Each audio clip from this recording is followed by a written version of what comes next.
Ayakları yere basmayan tek festival Teknofest. Ayakları yere basmayan tek festival Teknofest. Göklere imza atmaya, teknolojide lider olmaya, gösterilerle coşmaya, tüm dünyayla yarışmaya. Başlıyor büyük efsane, haydi herkes festivale. 7'den 70'e el ele, tam bağımsız Türkiye. Ayakları yere basmayan tek festival Teknofest. Ayakları yere basmayan tek festival Teknofest. Göklere imza atmaya, teknolojide lider olmaya, gösterilerle coşmaya, tüm dünyayla yarışmaya. Başlıyor büyük efsane, haydi herkes festivale. 7'den 70'e el ele, tam bağımsız Türkiye. Ayakları yere basmayan tek festival Teknofest. Milli teknoloji hamlesi Teknofest.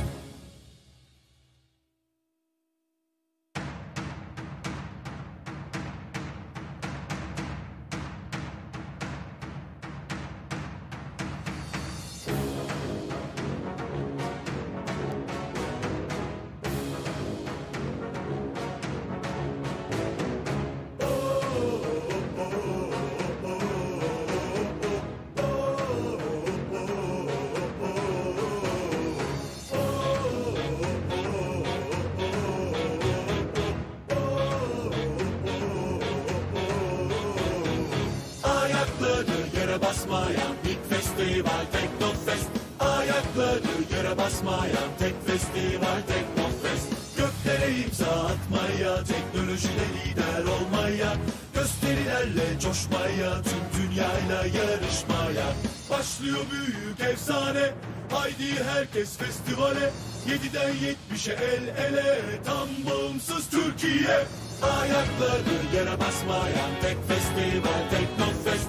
Ayakları yere basmayan tek festival Teknofest. Göklere imza atmaya, teknolojide lider olmaya, gösterilerle coşmaya, tüm dünyayla yarışmaya.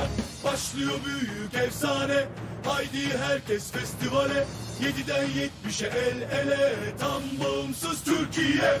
Ayakları yere basmayan tek festival Teknofest. Milli teknoloji hamlesi Teknofest.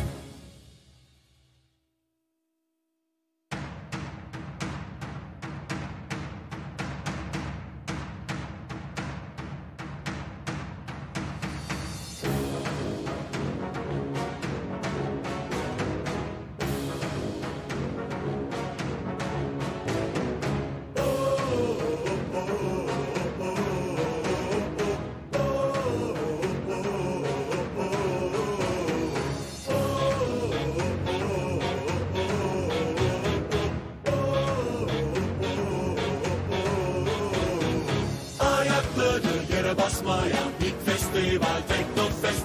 Ayakları yere basmayan tek festival Teknofest. Göklere imza atmaya, teknolojide lider olmaya, gösterilerle coşmaya, tüm dünyayla yarışmaya. Başlıyor büyük efsane, haydi herkes festivale. 7'den 70'e el ele, tam bağımsız Türkiye. Ayakları yere basmayan tek festival Teknofest. Ayakları yere basmayan tek festival Teknofest. Göklere imza atmaya, teknolojide lider olmaya, gösterilerle coşmaya, tüm dünyayla yarışmaya. Başlıyor büyük efsane, haydi herkes festivale. 7'den 70'e el ele, tam bağımsız Türkiye. Ayakları yere basmayan tek festival Teknofest. Milli teknoloji hamlesi Teknofest.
basmayan tek festival Teknofest.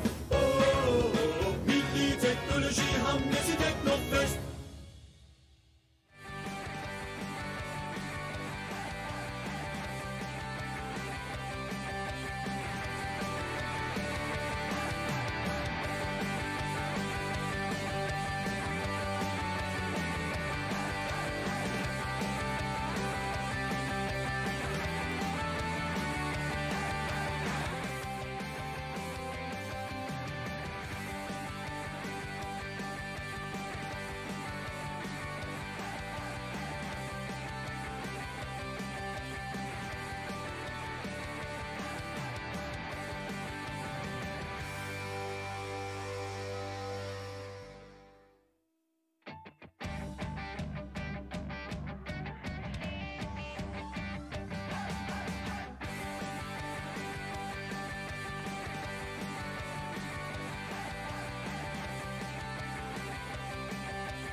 basmayan ilk festival Teknofest. Ayakları yere basmayan tek festival Teknofest. Göklere imza atmaya, teknolojide lider olmaya, gösterilerle coşmaya, tüm dünyayla yarışmaya.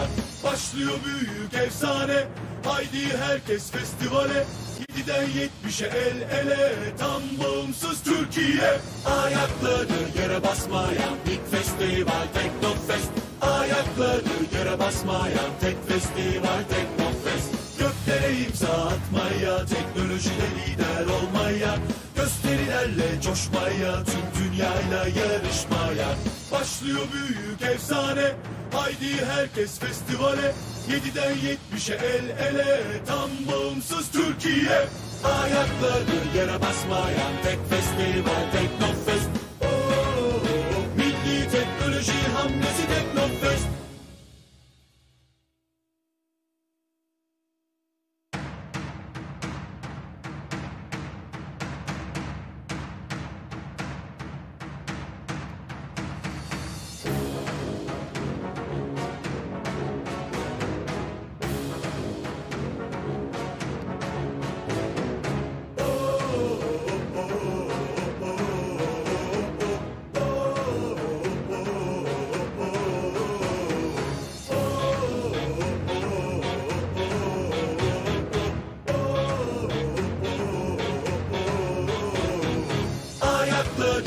Basmayan ilk festival Teknofest. Ayakları yere basmayan tek festival Teknofest. Göklere imza atmaya, teknolojide lider olmaya, gösterilerle coşmaya, tüm dünyayla yarışmaya. Başlıyor büyük efsane, haydi herkes festivale. 7'den 70'e el ele, tam bağımsız Türkiye. Ayakları yere basmayan tek festival Teknofest.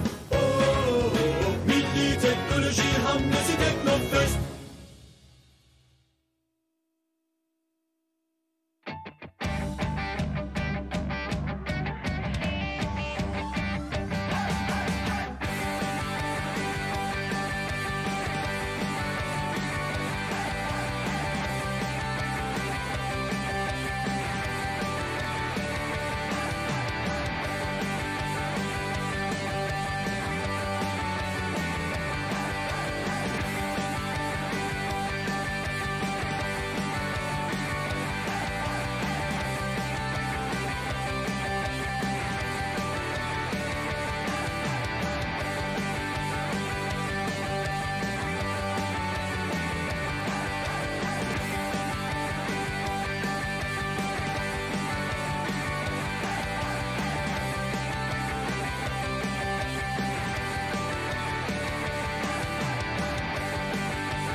Teknofest'in değerli misafirleri, Teknofest'in 3. gününe hoş geldiniz.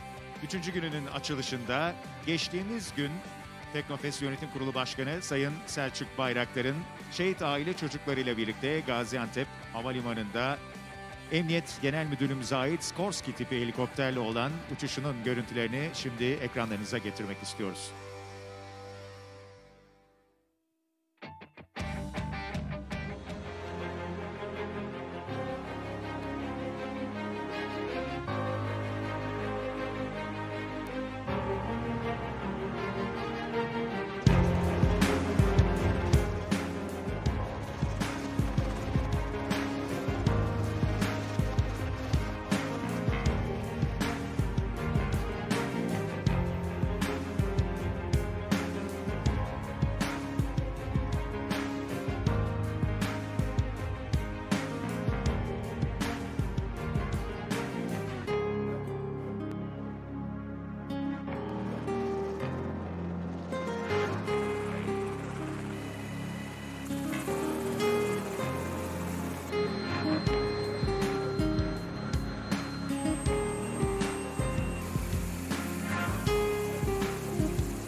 Teknofest'in değerli ziyaretçileri şu anda fuar alanımızda muhabirlerimizden sevgili Ramazan bize son gelişmeleri, detayları aktarmak üzere hazır. Şimdi kameralarımızı onlara çeviriyoruz.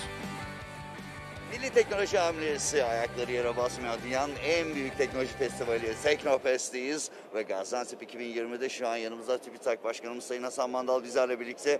Kendisi bir ay boyunca Eylül ayının başından beri Tuzgölü, Aksaray, Kocaeli her yerdeydi. Öğrencilerimizle birlikteydi. Efendim bu heyecanı çok güzel yaşadınız. Öğrencilerimizle devamlı birlikteydiniz. Şimdi Gaziantep'teyiz ve artık yarışmalar sonuçlandı. Dereceler belli oldu. Bir genel değerlendirebilir miyiz efendim? Evet, biliyorsunuz bu yıl üçüncüsünü gerçekleştiriyoruz Teknofest'in çatısı altında. Bugün bulunduğumuz ortam bizim 22-42 yani üniversite öğrencilerimizin araştırma projeleri yarışmaları. Ama siz de ifade ettiğiniz heyecan bir ay önce başladı. Önce Körfez'de elektrikli araç yarışmaları. Sonrasında işte İstanbul Park'ta. Sonra geldik Tuzgölü'nde roketlerimizi yarıştırdık. Sonra otonom araçlarla tekrar İstanbul Gebze'de Bilişim Vadisi'nde. Bir hafta önce burada insan hava aracı yarışmalarımız vardı Gaziantep'te ve bugün de Sayın Cumhurbaşkanımızın katılımıyla heyecan doğruğa çıkacak. İşte dereceye giren öğrencilerimiz ödüllerini alacaklar. Biz Teknofest vasıtasıyla yapmaya çalıştığımız en azından TÜBİTAK 21 yarışmanın Teknofest'teki 6'sında yer alıyor. 6'sının düzenleyicisi. Biz Teknofest'i nasıl görüyoruz? Ülkemizin geleceğe yatırımı ancak insanlı olacak. Her ülkenin şu an en önemli elindeki artık anladığı değer yeraltı zenginliği değil, yerüstü zenginliği değil, insan odaklı değeri. Teknofest'te insana yapılan yatırımın bir göstergesi. O yüzden bunun coşkusunu yaşıyoruz. İlk 2 yıl yaşadık. Bugün bu yıl ilk kez İstanbul'un dışındayız. Ve o coşkuyu pandemi koşullarına rağmen tabii ki gerekli önlemlerimizi alarak en üst zirvede yaşamaya çalışıyoruz. Ülkemizin geleceği emanet edeceğimiz arkadaşlarımız burada yetişiyor. Benim sizin unutamadığımız bir röportajınız vardı roket yarışmasında. Evet, ben demiştim ki öğrenci arkadaşlarımız size nasıl ulaşabilir, projeleri nasıl anlatabilir demiştiniz. Siz de direkt mailinizi vermiştiniz. Direkt bana mail atın, bana ulaşın. Ben gereken yardımı yaparım demiştiniz ve 6 kategoridesiniz. T3 Vakfı'nın düzenlediği Teknofest'te TÜBİTAK olarak 6 kategoride sabah da erken saatlerde geldiniz ve öğrencilerimizle hem projeleriyle konuşuyorsunuz hem birebir diyaloglarınız oluyor. Kısaca bunları da anlatır mısınız? Tabii ki yine aynen ifade ettiniz. Ben öğrencilerimizle projelerini inceliyorum. Ve projelerinin en önemlisi heyecanları şu. Biz bir sonraki aşamaya geçmek istiyoruz diyorlar. Yani biz üretmeye devam etmek istiyoruz. Tasarladık. Burada bir belki prototipini yaptık. Heyecanımızı paylaştık ama devamını getirmek istiyoruz. Ben de onlara diyorum ki işte hafta başına tekrar haberleşelim. İşte ilgili kurumlar kimse onlar vasıtasıyla yani üniversitelerimizdeki teknoloji transfer ofislerimiz, teknoparklarımız, gerekli TÜBİTAK'ın kendisi vasıtasıyla onları bir sonraki aşamaya mutlaka getirmemiz lazım. Çünkü burada müthiş bir heyecan var. O heyecanlarıyla tasarladıklarını üretime dönüştürüyorlar ve Türkiye'nin teknolojiyi kullanan değil, teknolojiyi üreten bir ülke olma noktasında o heyecana biz de katkı vermemiz lazım. O yüzden üzerimize düşeni mutlaka yaptık ve yapmaya devam edeceğiz. Peki efendim, üçüncüsünü gerçekleştiriyoruz ve önümüzdeki sene dördüncüsü olacak inşallah Allah'ın izniyle. Peki TÜBİTAK ve Hasan Mandal olarak yeni projeler bekliyor mu? Yeni kategoriler bekliyor mu yani bizi? Öncelikle var olan kategorilerimizde hep ifade ettik. Seviyeyi yükseltmeye devam edeceğiz. Seviyeyi yükseltmeye devam ederken bunu kendimiz düşünerek değil, arkadaşlarımızdan alacağımız dün yine toplantı yaptık. Gelecek yıl ne yapmalıyız onlara soruyoruz. Ve gelecek yıl hangi kategorileri açmamız gerektiğini de onlara soruyoruz. İnşallah bizleri izlemeye devam etsinler ama aynı zamanda önerileri oluşturmaya da devam etsinler. Bu yıl 6'ysak inşallah gelecek yıl çok daha fazla sayıda. Bu yıl biyoteknoloji inovasyon yarışmasına ilk kez girdik. Yani gelecek yıllarda bunların hepsi öğrencilerimizden, paydaşlarımızdan gelen görüşler. Türkiye teknoloji odaklı üretmeye devam edecek inşallah. Efendim arkamızda bir yine öğrenci takımımız var. Hem bir ziyaret edelim standlarını hem onların bakalım dilekleri var mı, sizlerden istekleri var mı? Merhabalar, sizi tanıyalım arkadaşlar. Biz İstanbul Teknik Üniversitesi Apis-Ar-Ge takımıyız. Sabit kanat kategorisinde de 3. olduk. Sabit kanat kategorisinde 3. oldunuz. Evet. Şu an ödülü aldınız sanırım. Yok ya daha almadık. Yarın alacaksınız. Evet. Nasıl geçti bu süreç? Ya bu süreç bizim için açıkçası geçen seneye göre daha zorluydu. O yüzden daha öğretici oldu. Şimdi zorluğunu bir anlatabilir misin? Geçen sene neydi, şimdi farkı neydi? Şöyle, bu seneki görevler geçen seneye göre daha yani daha üzerine çalışmamız gereken ve düşünmemiz gereken görevlerdi. Bu yüzden bizi zorlaması hoşumuza gitti açıkçası. Bu konuda hani bir sıkıntımız yok. Heyecan var. Heyecan var. Hep var. Şöyle takımı tanıtabilir miyiz? Kameraman arkadaşımdan rica ediyorum. Takımı da bir göstersin. Kimler var? Bu takım nasıl oluştu? Ya şöyle biz Afis-Ar-Ge takımı olarak İTÜ'nün altında 2015 yılında kurulduk. Uydu takımımız burada. Onlar da TürkSat model uydu yarışması ikincisi oldular. Kendileriyle zaten birlikteydik. Onlarla da sohbet edeceğiz. Peki hazır TÜBİTAK Başkanımız, Sayın Başkanım da yanıma alacağım.